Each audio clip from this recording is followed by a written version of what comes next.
I'm Carey Stinson, and my journey through life has been quite an adventure. For over 20 years, I played Barney the Dinosaur on tour and 7 seasons of the hugely popular TV show Barney and Friends.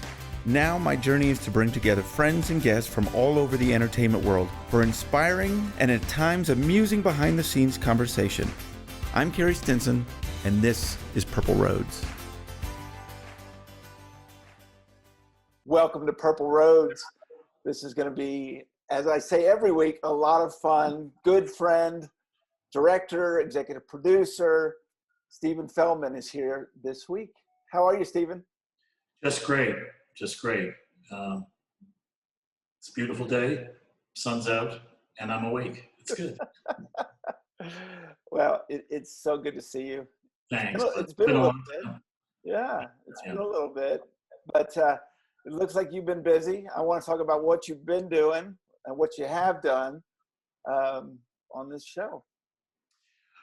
Well, it's I'm going to try to. I'll backtrack a little bit, but you can backtrack a lot because you've had a heck of a career up to this point. Oh, gee. Well, yeah. I mean, so how do you want me to approach it? Do you want to hear the whole sordid tale, or do you want to hear just bits and pieces? I want to hear the tale. Well, why don't we start with how did you get into all of this? Okay. Let's start there. Completely by accident, but a great accident. I mean, believe it or not, I'm from Boston, and I was a switchboard operator at WGBH in Boston, the public television station, when I was a teenager, when I was in high school. So I would go there and I'd work in the evening, and then that's it. I'd answer the phones, and that's the first time I was around it. And I just started to love it to the point where I worked through high school, I worked into college, and then I was loving it so much and started to do some interesting things around the studio, and learned everything. And I just finally, oops, sorry for shaking the table. Oh, it must be one of those Atlanta earthquakes. Makes it exciting. Yes. Sorry about that. No, but I eventually did a project when I was 19 in college, where I got funded by the Rockefeller Foundation. Very, tiny amount, but right. It was exciting for me at 19. And I did a project, and then I just got more and more interested in it. And I eventually just left college to do it full time. And my first job full time at GBH was as a janitor. So that's how I started. I'm old school. If there's any people watching this that might be, under 20 or whatever, there's a lot better ways to get a career in film and television now. But at that time, it actually was more common. So I took a job as a janitor, and then just kept working freelance once in a while. I get the most outlandish things for a 19, 20-year-old. I got to stage manage the symphony orchestra, which, I was a little bit frightened. I was 20 at that time. And the director took me aside and said, "This is all you have to do." And I just tell the people when they should go on and when they should come off, and I'll tell you exactly when to do that in your ear. So I went, I can handle that. But you're back there, and you're meeting people like on that particular performance. There's people like Isaac Stern and Rudolf Sturkin and all these incredible artists, musicians, and I'm just you have to wear a black suit, and you have to look, you have to dress a certain way even when you're stage managing that. So I'm sorry, there goes the earthquake again. Sorry. So that was my first actual gig. And then my next gig was as a production assistant that I worked on, also freelance. And we had a TV show called Where to Get Off in Boston. And it was it didn't mean what that means today. Right. So Where to Get Off in Boston was really, where to go have fun and things you can do in Boston. So I'm there. I'm 20 years old. So I guess I can cross into this territory. You just probably lost all your viewers. They go to shoot downtown in the Combat Zone in Boston. And the Combat Zone at the time, actually, it still is this way. It was all the strip joints and all the pornographic movie theaters, and I'm 20 and really still very, very wet behind the ears, and I'm carrying equipment into this strip joint, and it's like people are just walking around, without, scantily dressed, and I'm just freaking out. I'm like sweating. And I won't be any more graphic, but that was an early credit that I had. So, but it's so funny. That's the part that I think hooks everyone into this business, right? It's the symphony one week, it's this. It's a strip joint another week, and then right. all of a sudden it's Barney. Well, yeah. That's kind of what happens. So, so after that, I eventually, and I'll condense this now because this literally could take. Well, and didn't miniseries. You got into kind of kids entertainment early on in your career? That's exactly what happened. I went to. I actually took a job in North Carolina, in Charlotte, at Central Piedmont Community College. A friend of mine who was one of my high school teachers, and we used to talk on the fax line, the long distance line on at GBH, and he said, "Hey, would you like to come down here? I might have a job for you." And I kind of went, "Oh, really?" And he said, "Yeah, I have this student-operated closed-circuit television station, and you could come down and teach them how to do stuff, and you could run the station." And I'm 21 at that point, 21, 22. And I said, "Sure, that sounds like fun." And we did things because they were fun at the time. Right. So I went down there and I did this for a couple of years, and then I got in front of people at South Carolina Public Television. And at the age of 24, I interviewed for a position as a senior producer director at this public television station in Rock Hill, South Carolina. This is at 24. And then I went down there and they asked me the questions in all the correct ways. They said, instead of have you, could you direct a nightly news show? And I went, "Oh, sure, I can do that, sure." I love that because that's a common theme on this. Yes. Because when I got into Barney, they said the same thing. Have you ever been in a costume? Sure, I have. Right. It cost my life. Yeah. Well, I actually, the way it was phrased, I didn't need to lie even. Right. They just said, "Could you do it?" And I said, "You're damn right I could do it." So they asked me that, and then they asked, "Would you like to write and edit or write, direct, edit, and produce a weekly children's series?" And I went, "Oh, I would love to do that. That sounds like fun, and that'd be easy to do." Oh yeah, fun and easy. Which it actually turned out to be, and that was the first children's program I ever did. Was it fun and easy, or was it just fun, or was it just easy? You know why it was easy? It's in anybody, we all remember this when we first started out, but I was 24, 25 years old, and this is my first job, and I had total control of everything I was doing. And as an artist and as a creator of television, that's what you want ultimately. We don't always get it, and a lot of times we don't get it. Right. But this was a great opportunity. So I was also doing diligence, and I was directing their nightly news, and I also, that was remarkably easy. So it turned out to be a wonderful job. And so I was doing this show called Museum Safari. And South Carolina is a bizarre state. I love the state. At that time, it was one of the poorest states in the country, and actually still is. It's always one of the poorest states in the country. But for some reason, they have always funded television and local television. And they've always funded to a high level, they've funded the arts. So they have all these museums and all of these arts related stories that are happening all over the state. So this was an arts and science show. So I did a segment on astronomy. I did a segment on physical science, and I did a segment on craft arts, and I did a segment on fine arts. And it was different every week. And I'd go to all these museums and all these centers all over the state.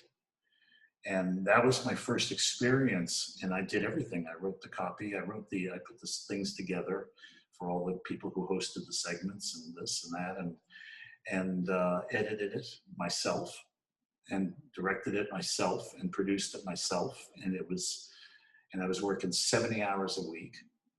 Probably loved it. And you love it, exactly, because for the first time you're learning all these things, and everything's kind of theoretical. Now it was all of a sudden real, and it was so much fun. And I've never really had a different outlook. No matter what I've done a lot of different things in my career, but there's never been a moment that at some point, especially on a long production, that when I look at somebody on the crew or look at somebody who's dressing the set, and I'll go, isn't this fun? And, do you believe that they pay us to do this? And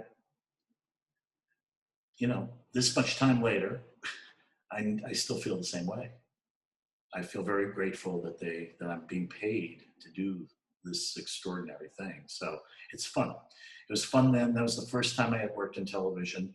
And then from there, I flipped around. I came to New York, and I did Politically Incorrect with Bill Maher, which was a different kind of show. But I also was directing Sesame Street. Right, and I really want to get into that, because That's what two completely different shows. Well, not only that, but at one point, it was not long after starting Sesame Street that I was hired to direct Barney. And so, there's that. There was one moment in my life that I was living out in New York, and I was directing Sesame Street and Barney. And I tell people that, and they go, really? Wow. But it's still kind of a source of humor on my bio, and it was fun. Everything was fun. I enjoyed doing everything I did. So, well, obviously, I want to get into the Sesame Street Barney, but I want to talk real quick about Bill Maher and that show, because Bill Maher is obviously still going strong. Bill Maher with that show. What? Pardon me? Just that experience with that show. That experience was in the early days, right? I did it. They had a director for the first small season, which was about 13 or 26 episodes, and then they weren't happy, so they brought me in, and I did. Then from there, I was with it for about 2.5 years, and concepted not necessarily the new set, but the way they set it up, and I love that show. They asked me to move to LA, without a guarantee that I would move on to ABC, and I just couldn't do it then, because I just like New York. So I didn't go with it, which could have been a mistake, but not really. But it's a great show. He was. I'll tell you one funny story about that. At one point Bill wanted to do sketches that would open up the show. Mm-hmm. So we did a sketch. We did about a half a dozen of them, and they weren't very good. As critics were panning them, and they just said, I don't know if Bill should be doing this. And oftentimes, when a guy at that level goes to his manager and says they're not doing well, and the manager is trying to calm him down, and he just looked at him at one point. He said, "Yeah, and also, I don't know, the lighting is a little weird on you. Who's the director?" Okay, so, and I was the director. So, so that weekend, I was in Boston producing a story for another kid show Linda Ellerby's Nick News. But I knew that over the weekend they were all looking at my tapes. Right.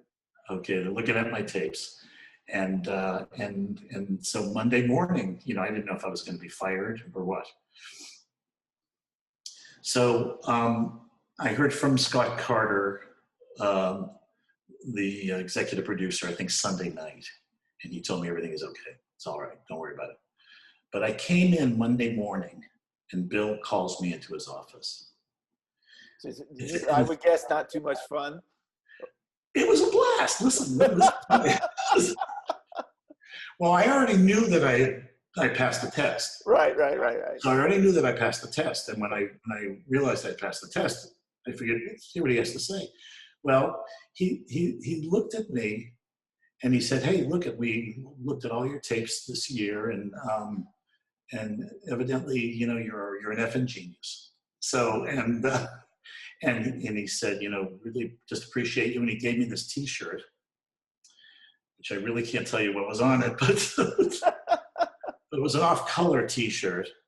And he said, "Thank you," and that was it. And that whole thing was over. So that was a very fun thing. But we had a blast, and that was a great show, and I enjoyed contributing what I did contribute to it.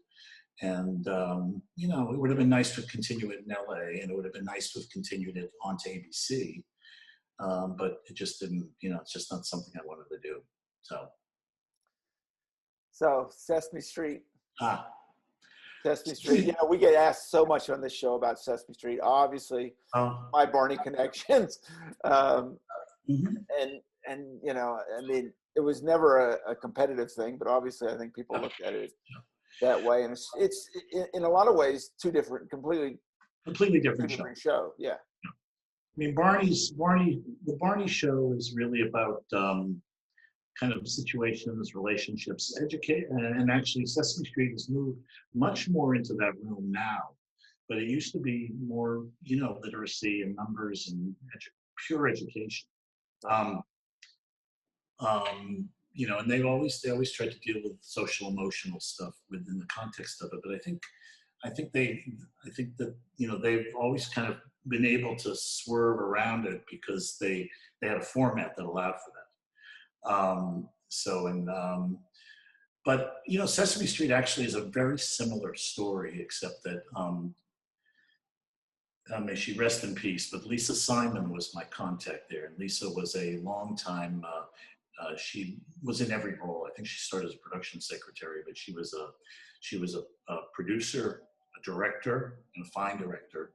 She was a executive producer. When she was there, when I called her, she was the executive producer. And I called her incessantly. I called her every 2 weeks, and she would say, "Sure, and sure, it's okay to call. It's okay to call." And she said, "Well, I really not." How people say when they what they say. They say nothing. Right. So one day I called up again, and this is Lisa talking. She says, "You are such a pain in the ass. Come on in for an interview." Just like that. And I came in, and I was one of 5 people. This was a very sad time at Sesame Street because John Stone, who was one of the founders, he was one of the first 5-6 people that collaborated. He was a writer and a director. John Stone was suffering from Lou Gehrig's disease. And he was still there, and unfortunately, I thought it was bad timing on Sesame Street's part, but they brought in these 5 directors, I was one of them, to just to observe John. And at any rate, it's very, very difficult for all of us. Yeah, that's what we had to do. Yeah. So, but John used to like me. And why did he like me? Because his favorite show on television was Politically Incorrect. And I'll never forget his eyes lit up. We were talking. So what do you do? And I said, I do a couple of things in town. He said, well, what? And I said, well, I direct Politically Incorrect. Anyway, his eyes lit up, and I'm going, oh, Yeah, it's a fun show. I enjoy it, but it was, Right. but we connected off that. And, and they brought back a couple of the people, but I was brought on more. So I kind of didn't really win the race, but I was elevated up. I mean, I remember going to a director's workshop that Frank Oz was teaching to direct puppets. Wow. It was a blast. That's all was going on at that time. And my very first shoot was with Julie Hagerty from Airplane. Yes, Purple Road fans, if you haven't seen Airplane, go see Airplane. Go see Airplane, yeah. There's a lot of kids out there.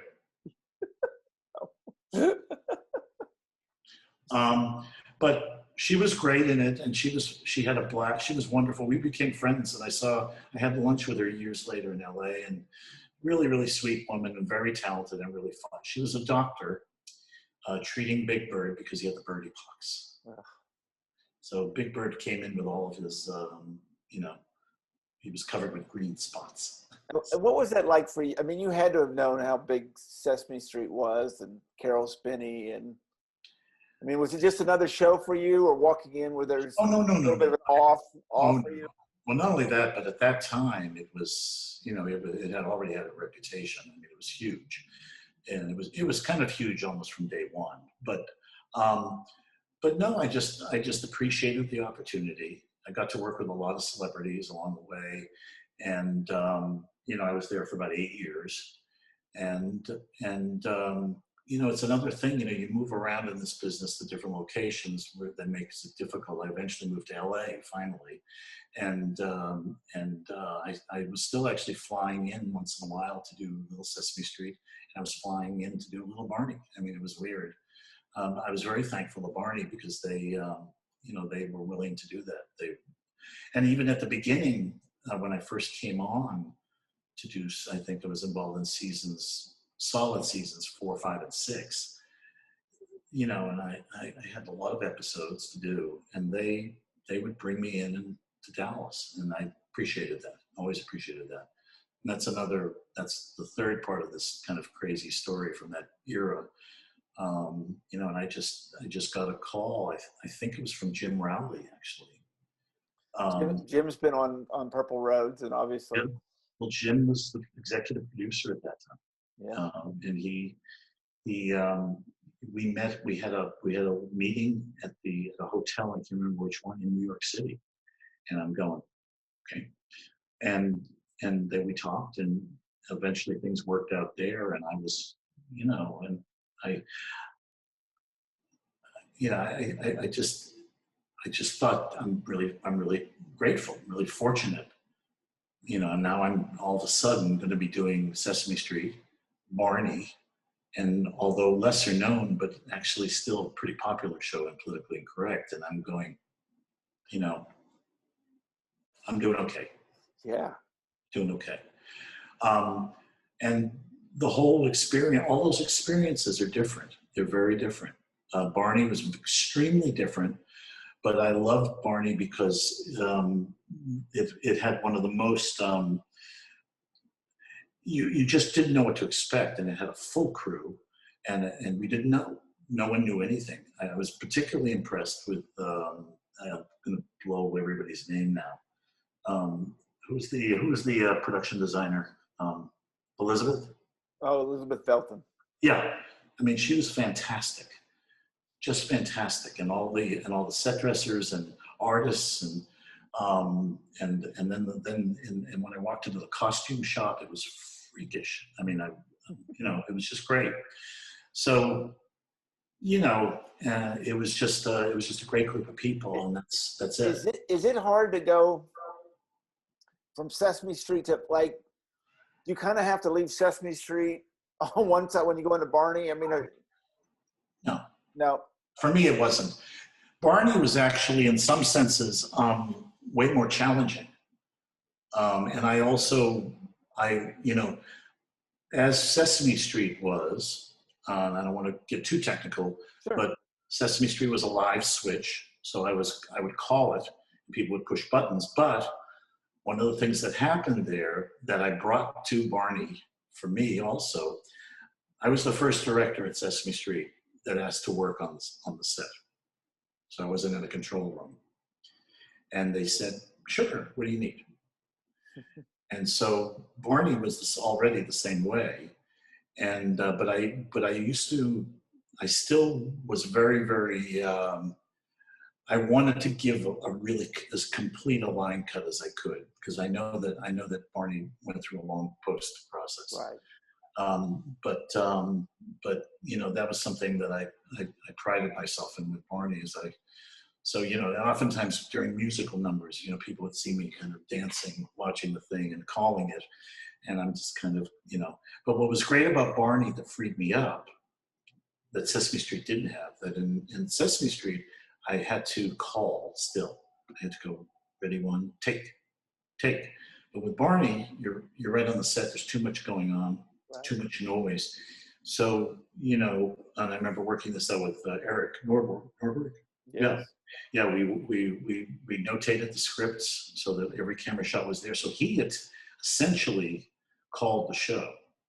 I mean, he set up the shots, but he did so much he was a real AD.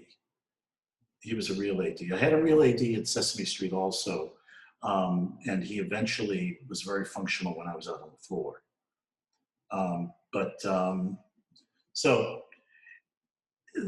no, there was no difference. I mean, you guys did everything top notch, straightforward. The content was different. Right. But I'm curious because, Barney we talk about this a lot, and I've got my Texas shirt on. Mm-hmm. We were all local. We were Texas. We weren't, you got Union up in New York and a different experience. Going to Texas, any different? I didn't find it any different. I mean, no, I really can't say yes, because I'm looking at all. Then how do you kind of figure that out as a director? You just look at all the departments. That's my cat. You look at all the departments and everything's taken care of. We have a great makeup department, great hair and wardrobe, and the Wranglers on you guys was amazing. Oh yeah. I mean, we had all that stuff for Sesame Street. We had all that stuff for Barney. The lighting was gorgeous. I remember the first gentleman's name escapes me, who was the lighting director. What was his name? Gee, I don't remember. But he was excellent. Everybody was excellent. You asked for something. You asked for a little bit different light on this. You asked it to be a little bit nighttime. You could get whatever you want. And I never had to, I never kind of went away going, gee, I wish we had some people from New York. Right. I mean, Dallas is a big city, which means whatever kind of television or film is done there, you make television and films there. So there's a community that does that. And this was in Las Colinas? This is in Las Colinas. I remember that was the first studio. And Linda, the reason I'm struggling with names right now is because I'm old. But we struggle with names on here all the time. I remember Linda's last name, but Linda was my producer, and she also had directed. So these are all people that were very, very competent and talented, and had, and also the producers used to supervise the post. And, as the director, I could make notes, but generally, I trusted all the producers they would turn out the best product. And so, no, I never worry about anything there. And I've always loved it, loved the people. I actually, at times, was thinking about moving to Dallas. But again, the problem is that I never was quite sure what else I could do there. Right. And Barney paid me really well, but I wasn't doing enough in the course of a year to justify, and I just didn't know if I could work freelance there and make a living. So, but at any rate, no, there's none of that at all. And in Barney, the kids are on a little bit more, is that correct? Like when you're using the kids, they're in pretty much. Barney did some things that I liked with kids and some things that I wasn't that crazy about. But the main thing that I liked is that, Sesame Street, and they don't do this anymore, but Sesame Street didn't like the kind of professional kid. Mm-hmm. They liked, for example, when you have an open audition in New York City, you get all these Broadway kids, you get these kids that are triple threats, they can dance, they can sing. And I'm sure that Miss Penny, rest her soul, she would have loved some of these kids because they came in and they knew what they were doing. And, and that allows you to do something more with them. But we didn't do much dancing and singing with the kids. We did it with the puppets, but not with the kids. So they didn't really want a polished child, and I think it caught up with them. I think that now they usually cast children now because they don't want those blank stares, that children will give. Like, oh, I'm looking at a headlight right now. What do you think? We've learned a lot over the years about preschool television. That's why things are the whole atmosphere of it has changed. People are realizing these are young kids. Actually, from 3, 4, and 5, they change drastically. So you have to kind of target the 5-year-old, but it has to be sweet. And it has to be, when you're modeling behavior, you almost never can model bad behavior. Right. You have to kind of learn about it. You have to learn it. You have to name it. It's very difficult. So it's very tricky, but that's what I'm doing now. And I've done it a lot since, but it's, but I learned my lesson from, please, other than the show I did in South Carolina, what better place to be than Barney and Sesame Street to learn about children's television? Yeah, it's an amazing experience. Yeah.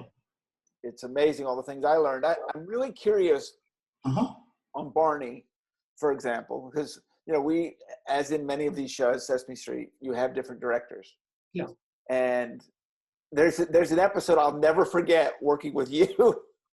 And it was the one we did. It was the video that we did on the Earth. You remember that? I think it was a Mother Nature.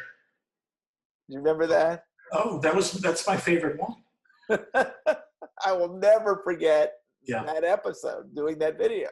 It's a wonderful episode. We also had that wonderful actress who I got to figure out her name quickly or she'll kill me because we're still friends on Facebook. But I'll look at it down here. Yeah.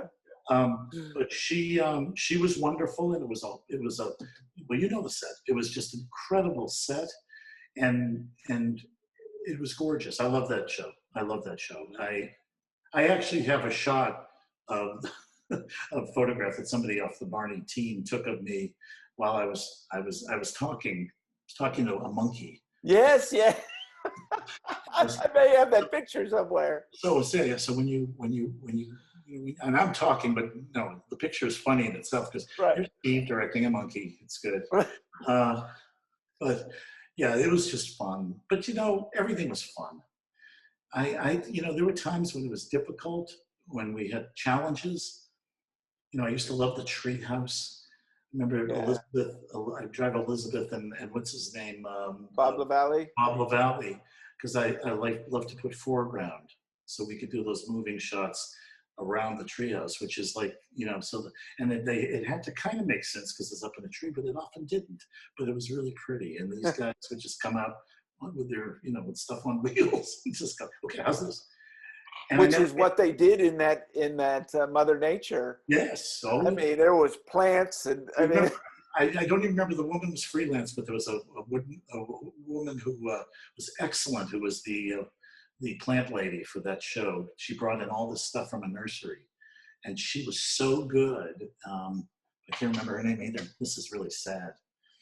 Oh, it happens to me each week. Everyone comes on and they're like worried about it. I said, oh goodness, I forget. I just wish I could give this actress a plug. She's so good. She does voiceover, and she's still in Dallas. I'm going to try to find it. But I can still talk and find. Absolutely. Well, the thing, what I remember, I will never forget a scene near the end of that. It was some dance moves we were doing. And I remember I had to remember about 12 different commands. I want you to jump and then turn to the left and then this. It was late. Like it was late hours, and you've got the plants and there was smoke and all kinds of stuff. So it had to happen. And you just kept breaking it down to, okay, Just give me the jump. You get at that point where you're just so focused, right? Because everyone's waiting on you. If you don't, get it right, we keep going, and I will never forget that. The job of the director in that situation is really to try to break it down so it's so ultimately what's on camera, those people look good. I mean, it's like there are some things that are hard to get that way, but you can figure out. You just have to take a moment and take a deep breath and look. And that whole process to me, even when you remember when we did the refresh, we tried to do some different kind of Barney stuff. Remember we went out to the playground to shoot the open? Yes. I enjoyed that too. That was a whole other kind of thing. We did some music videos with kids just by themselves too, which was an interesting challenge. But kids were great. And then we remember with the balloons, and we had that. Yeah, those were lovely. And we had you on a skateboard.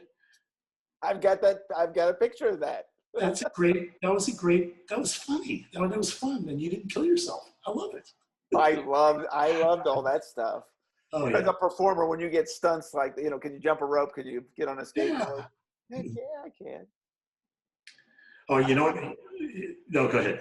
No, I was just going to say, so what do you do when you can tell whether it's a kid or a performer in a costume, hey, they only got so much more? Like, you can just tell that you're going to lose them, or a kid, they can only go so much.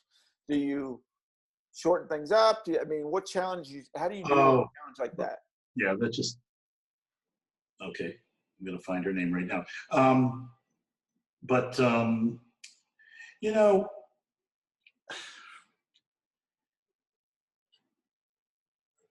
You always have to figure out, it's just what I just said about you and your dance number or your dance move.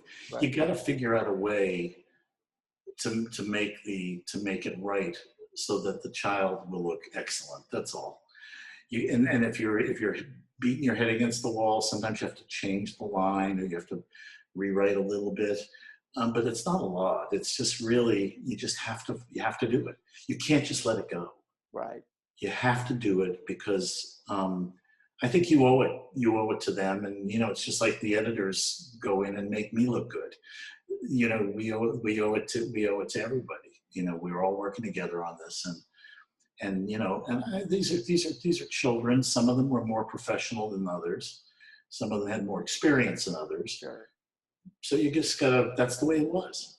If you don't accept the situation you're in and just go with it, you're in the wrong business. I can't look at it any other way. And I don't have any tips about this either. But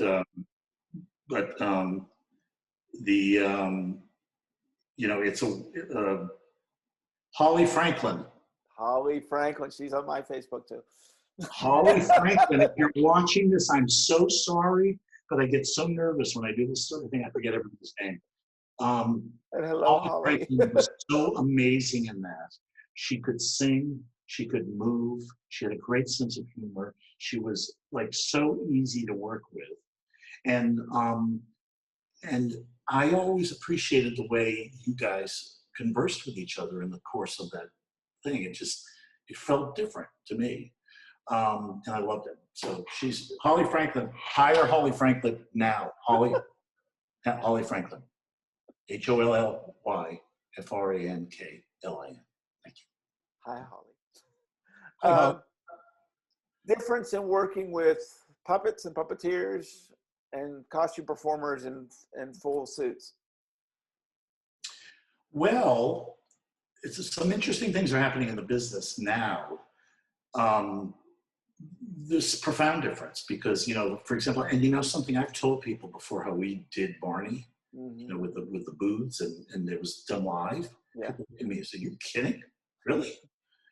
And I said, well, Barney's mouth, it's not as difficult a lip sync thing because it just can do so much. Right. I mean, I told them about what you had in there. And right. Please, it's enough to kill you. Right. I got into the Barney suit once when I first started there, and I went, get me out. So one of the things that we have to keep in mind with people who are in full suits is that they really got to get out of those suits. Right. You know, and I was also the one of the fortunate directors who was there when Barney's head caught on fire. With Josh. With Josh, yeah, when the battery. That was scary. That was so scary, and we're all kind of going. But it's costume characters. You have to allow for a certain amount of rest. And Barney is very strenuous because it's dance and it's in addition, and it's not like it's a little dance; it's a lot of dance. So, you know, but what I was starting to say is that there's a lot of puppeteers who are crossing over. They're doing both now, and the beauty of a puppeteer is that I never have a voice off doing the puppet voice, because there is, and it's the same thing with, you know, that's why Barney is difficult, right. You know, because you're interpreting the character physically, and then there's a voice that's got to match you, right? And it's just, it's difficult. I mean, you guys got through it and it worked, but with a puppeteer, you know, they really can bring something to the puppet. You know, if they're the voice. So I'll do this now. Right. Okay. That was bad lip sync. So at any rate, there's not really, because there's a lot of crossover now. I know a lot of puppet makers who are making full body costumes now. There's several actually right in Atlanta who are doing that. I may want a full body costume on the thing I'm doing eventually, the character in a full body costume. And honestly, I could actually do my musicals that I want to do if the whole cast was transformed into full body costumes. But that's down the road. So. Well, let's talk about your new project, Wondermore. Sure. It's beautiful. From what I've seen of it, it's just beautiful.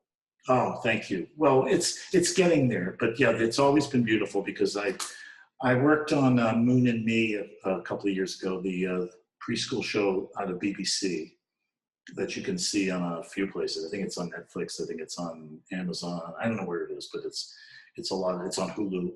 There's a lot of places that it is, but it actually was originally on Universal Kids, NBC's. Yeah, anyway, Barney was on Universal Kids for a while too. Yeah, well, they're still trying to figure out now with Peacock, but right. Hopefully they will, because they've got some really good people there, but it's a tough marketplace for children, so you have to figure out what you want to do right. Before you do it. But at any rate, what was the question? Let's see. The Wondermore. They all bleed together. I brought an idea to Charles Stanley Ministries, In Touch Ministries, and I wanted to do a children's. I wanted to do a preschool show. I wonder if and I asked them point blank, will you guys be ever interested in doing something for small children? And they said, well, what do you got in mind? So the concept was developed, you know, and we ended up, you know, there was a lot of collaboration, but it was a tumultuous year during the year we did it, because while we were developing, COVID hit. Oh my goodness. So a lot of things got pushed, and we were quarantined, and we were working at home, and it was hard. So it pushed us way back. But In Touch was great, and they kept me on, and we were just working on it slowly. But finally, you know, middle of last year, we shot it, and we cut it. We have a wonderful person who, and this is on a shoestring. You know, the only thing I was going to say is my production designer I met on Moon and Me. You know, her name is Shana Newsom, and she was primarily, if you know Moon and Me, there's a lot of landscape, there's a lot of trees and stuff. So at any rate, I asked her if she would be my production designer on the show, which was, and she did it. I think it was the first time she'd ever done that big a job at the beginning. Mm-hmm. But she's done some commercials. But And did you give her an idea of what you wanted, or did you? I told her I wanted to, I'll tell you exactly what I told her. I want a organic fantasy view of heaven. I want crazy flowers. I just want it to look weird. I want different lighting. We can actually, it doesn't have to be tied so much to earth. We can make it anything we want, but that's what it's got to feel like. So I wanted bright colors. I didn't want mist and pale blue and a few clouds going by. So we have this incredible color scheme that changes all the time. It's not a linear show, meaning it's not a story-based show. It's all short segments.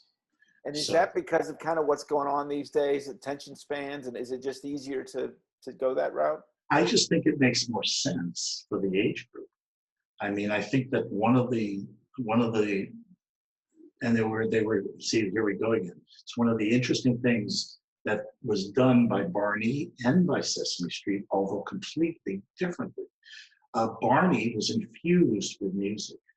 Right. Barney would have 8, 9, sometimes 10 songs in 24 minutes or something. Yeah. That's going to hold a kid, you know, because as soon as it always seems, you know, we would go into dialogue, and then all of a sudden, Mr. Son, you know, a song would start, and the kid's right back. Right.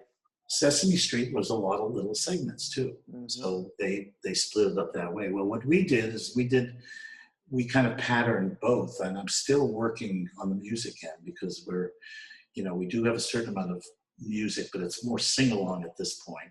Mm-hmm. But we also have a segment where we teach the puppets how to sing rounds, and just begins as total mayhem, but it still is fun. So it's the same thing. We wanted to do, but in this case, I wanted to get the child to think about, oh, God, this is fun. So the child can make 3 choices. The child goes to this little bubble, mm-hmm. and so it's. Does it make that noise? No, it will eventually though. We're not in this format yet. Right. But you go to the bubble and you click on the bubble, and there's 10 songs that come down. 10 different songs. So they're going to watch. So they have a choice from that point. If they like what they see, they push it, they click on it, and it plays the song. So what do kids do after that? I love that song. So they click on it again. Right. Or they want to hear more. Right. So they go down to another song. So it's kind of, I want them to explore, but ultimately I want them to explore in a safe location where there's nothing else that's going to pop. So we're still working towards those goals. Because that's absolutely really important. I know parents are so concerned about the safe places when it comes to the internet and YouTube. They should be. All those different places. Yeah. You have to be really careful with that. I mean, it could be a commercial comes up. It could be something off color. It could be something adult. Or from the competitive perspective, really, it could also be something that's very popular on YouTube for children. And it just comes up next, and it's like where you see it next. And kids' eyes are, they're going to see the stuff as it pops up, and they'll want to go to that. Right. We're still, that's why, one of the reasons why our stuff is so colorful. I wanted to hold attention, but also, it's tough. I would rather have my own designated page that parents know the kids are there. And so we're going to work towards that. I mean, Charles Stanley has got this huge international reputation, and he's everywhere. And they have databases that are, I don't even know, I'm sure they're easily 7 figures, but we have access to audience. And the other thing that I'll do, if I can just plug. Absolutely, you can. It's free. It's free. It's completely free. And, we do ask people if they would donate, but not as necessarily like a ministry would. Sure. So, and that ask is usually tailored to a parent anyway. But you don't have to subscribe to it. We ask people to subscribe to it so they can get access to all the interactive things. But whatever they get, it's all free. Love that. Love that. Is it with the religious aspect of this? Is it heavily based on that, or is it mixed in? Well, teaching messages to kids of that age. There are teaching messages there, but not they're I wouldn't say they're veiled, but again, I don't know if I could comfortably talk about theology here, but I will anyway because I get myself in trouble that way. I think it's important to realize as parents, whether we're Christians or Muslims or Jews, there's just so much theology you can pour into a head of a 3-year-old, right, or a 4-year-old, or a 5-year-old. In fact, I would say there's probably sufficient studies that show that it's kind of too early because it's a big concept. Right. God's a big concept. Mm-hmm. So what I try to do is I try to show the behaviors and the feelings that are consistent with what we're doing. But then even with that, we're very careful, and I don't want to overwhelm a child with stuff. And also, what are they going to do? What if I throw something at them, throw theology at them, or throw doctrine? Right. They don't have any. They have no way to think about it. Right. No way to think about it. And I personally, I would rather they get that from their parents anyway. I think the parent is that's the person that they need to learn about these things from, because it involves, I don't want them learning about that on TV. You can, right. I just don't think we're capable of doing it well. Right. And I think a parent is. Parents, I think, actually more capable than the church is, or the synagogue, or the mosque. I think the parent can be one-on-one with their child, and they can talk about their own experiences. They can do this and that. So that's fine. Well, and don't you think that's why obviously we use song and Barney all the time, but it was a simple message, right? Whether it was sun or raindrops or I love you or you are special. Yeah. Those simple messages. Yeah. The song are the ones I think that really have the effect. We based all of our research on social emotional education, or social emotional learning is the catchphrase, SEL. And, it's like, it's to the point where you walk up to a friend and you notice that they're sad. Right. Are you sad? Or even better, you seem different. Are you okay? Is everything good? Or is there anything you want to tell me? Or something, it could be innocuous. Yeah, I'm sad. And then you need to learn how to listen. You need to learn then you also learn how to name it. You can name the emotion, which is very important for little kids, that they know and understand their feelings and know how to sort out their feelings and know how to act accordingly if they're feeling a certain way that's not fun. So we deal with stuff like, I just lost my toy. I want one more cookie. I didn't get the credit for that I wanted. Everything that we're talking about is based on parables in the Bible. It's based on things like the fruits of the Spirit, which are all, common words.